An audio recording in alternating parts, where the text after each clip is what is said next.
நம்மளோட முக்கியத்துவம், நம்ம என்ன பணி செய்யறோம் அப்படிங்கறத நமக்கே நினைவூட்டுற ஒரு சூழல்ல தான் நம்ம இருக்கிறோம்.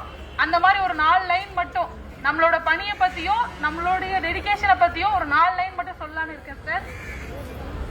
மருத்துவ ஆலோசனையை தொய்வின்றி செய்திடும் நொடி முழுக்கும் இணையான எங்களின் ஓட்டம். மருத்துவ ஆலோசனையை தொய்வின்றி செய்திடும் நொடி முழுக்கும் இணையான எங்களின் ஓட்டம். இரவு பகல் தவறாமல் கைமாறிக்கொள்ளும் பணிச்சுமை. இரவு பகல் தாராமல் கைமாறிக்கொள்ளும் பணிச்சுவை. பண்டிகை கொண்டாட்டங்களும் சீருடை பணியில் தானே நல்ல